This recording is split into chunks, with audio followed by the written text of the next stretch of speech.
সাংগঠনিক অভিভাবক জনাব তারেক রহমান ফ্যাসিবাদ বিরোধী আন্দোলনে ধারাবাহিকভাবে নেতৃত্ব দিয়েছিলেন। তিনি বলেছিলেন, আপনারা বিএনপিকে ক্ষমতায় আনবেন, এই জন্য আমি আন্দোলন করছি না।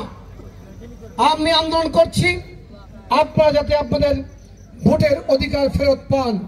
অর্থাৎ আগামী দিনে যখনই একটি স্বচ্ছ নিরপেক্ষ ভোট অনুষ্ঠিত হবে, সেই নির্বাচনে আপনারা আপনাদের পছন্দের প্রার্থীকে যাতে নির্বিঘ্নে ভোট দিতে পারেন, এই জন্য আমাদের প্রিয় নেতা জনাব তারেক রহমান গত ফ্যাসিবাদ বিরোধী আন্দোলনে ধারাবাহিকভাবে লড়াই করেছেন, সংগ্রাম করেছেন এবং নেতৃত্ব দিয়েছিলেন।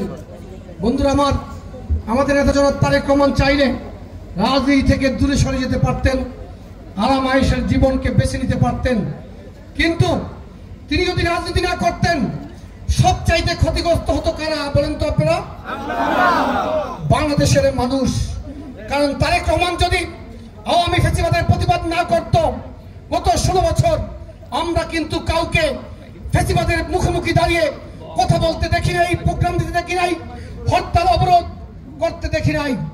তারেক রহমান যদি ফ্যাসিবাদ বিরোধী আন্দোলনে নিজেকে সামিল না করতেন, নেতৃত্ব না দিতেন, কিংবা রাজনীতি থেকে যদি তিনি দূরে চলে যেতেন, তাহলে আওয়ামী ফ্যাসিবাদ চিরদিনের জন্য স্থায়ী বন্দোবস্ত করে ফেলত এবং আমরা এই ফ্যাসিবাদের নাগপাশ থেকে মুক্ত হতে পারতাম না। আল্লাহ রাব্বুল আলামিনের অশেষ রহমত, তিনি আমাদেরকে ফ্যাসিবাদ থেকে মুক্ত করেছেন। আওয়ামী ফ্যাসিবাদের পতন হয়েছে, শেখ হাসিনা বাংলাদেশ থেকে পালিয়ে গেছে। কিন্তু এখন পর্যন্ত আমাদের যে লক্ষ্য, সেই লক্ষ্য কি অর্জিত হয়েছে? না। বাংলাদেশে এখনো গণতন্ত্র পুরো প্রতিষ্ঠিত হয়নি। বাংলাদেশের মানুষ এখনো ভোটাধিকার ফেরত পায়নি। আগামী দিনে আমরা আশা করছি প্রয়োজনীয় সংস্কার শেষে দ্রুততম সময়ের মধ্যে একটি স্বচ্ছ গ্রহণযোগ্য নির্বাচনের ব্যবস্থা এই অন্তর্বর্তীকালীন সরকার করবেন। সেখানে আপনারা আপনাদের পছন্দের প্রার্থীকে ভোট দিতে পারবেন। কিন্তু কথা হচ্ছে, বাংলাদেশে যে ভোটার রয়েছে তার অর্ধেক পুরুষ, প্রায় অর্ধেক নারী। আপনারা হয়তো আজকে থেকে ধানের শীষের পক্ষে কাজ শুরু করবেন, কিন্তু আমাদের নারী ভোটাররা যদি আজকে থেকে কাজ শুরু না করেন, তাহলে যে অর্ধেক ভোট নারীর রয়েছে, সে ভোটগুলো কি আমরা পাবো? আমরা সে ভোটগুলো হারানোর সম্ভাবনা রয়েছে। অতএব আজকে থেকে আপনারা বিএনপি প্রার্থীর জন্য কাজ করবেন, ধানের শীষের প্রার্থীর জন্য কাজ করবেন। সর্বোপরি আমাদের প্রিয় নেতা বিএনপির ভারপ্রাপ্ত চেয়ারম্যান জনাব তারেক রহমানের পছন্দের প্রার্থীর পক্ষে কাজ করবেন।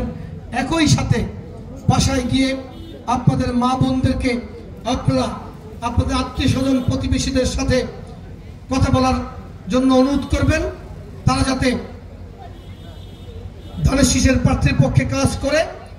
এবং আমাদের বিএনপির ভারপ্রাপ্ত চেয়ারম্যান জনাব তারেক রহমান রাষ্ট্র সংস্কারের যে 31 দফার প্রস্তাব দিয়েছেন, আগামী দিনে বিএনপি ক্ষমতায় এলে কিভাবে রাষ্ট্রের সেবা জনগণের দোরগোড়ায় পৌঁছে দেওয়া যায়, তার জন্য আপনারা এখন থেকে কথা বলবেন, সাধারণ মানুষকে বুঝিয়ে বলবেন কেন বিএনপিকে ভোট দিতে হবে। আমি মোটা দাগে একটি কথা বলতে চাই, কেন বিএনপিকে আপনারা ভোট দিবেন।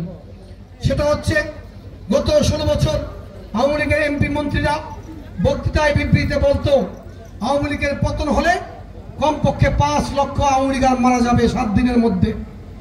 কিন্তু আল্লাহর অশেষ রহমত, 5ই আগস্টের পরে আমাদের হাতে অন্তত পক্ষে একজন আওয়ামী লীগেরও নিহত হয়নি।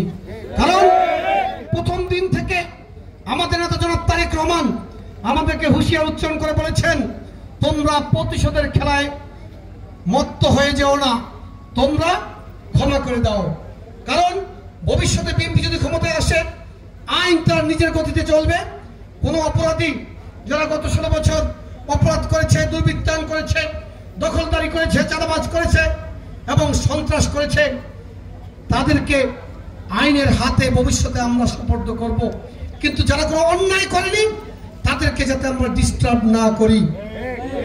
অর্থাৎ আপনাদের ভোটাধিকার প্রয়োগ করার মধ্য দিয়ে, আপনাদের ভালোবাসার ম্যান্ডেট নিয়ে বিএনপি যদি ক্ষমতায় আসতে পারে, তাহলে বিএনপি পরিবারের প্রতিটি নেতা কর্মী বিএনপি সরকারের কাছে যেমন নিরাপদ থাকবে, বিএনপির বাহিরে অন্যান্য রাজনৈতিক দলের নেতা কর্মীরা যারা বিএনপির সাথে ভিন্ন মত পোষণ করবে তারাও বিএনপি সরকারের কাছে সমানভাবে নিরাপদ থাকবে ইনশাআল্লাহ। অর্থাৎ বাংলাদেশকে আমাদের নেতা জনাব তারেক রহমান এমন একটি মানবিক বাংলাদেশে পরিণত করতে চান যেখানে বাংলাদেশের প্রতিটি নাগরিক রাষ্ট্রের কাছে নিরাপদ থাকবে।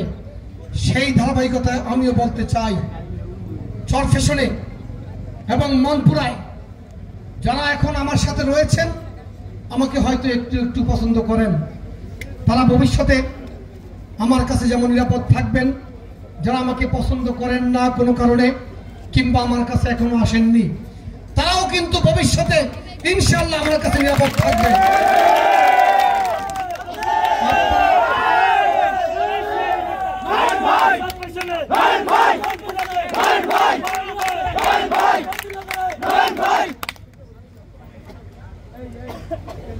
আমি বক্তব্য সংক্ষিপ্ত করতে চাই। আরো কয়েকটি পথসভায় আপনাদের মতো অনেকেই অপেক্ষা করছে।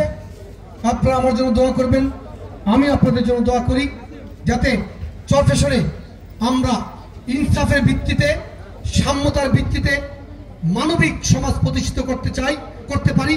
সেজন্য আপনারা নিজেরও কাজ করবেন এবং আমাকে কাজ করার সুযোগ করে দিবেন। আমি আপনাদের পাশে থাকতে চাই যদি আপনারা আমাকে আপনাদের সাথে রাখেন। সকলকে ধন্যবাদ। আসসালামু আলাইকুম।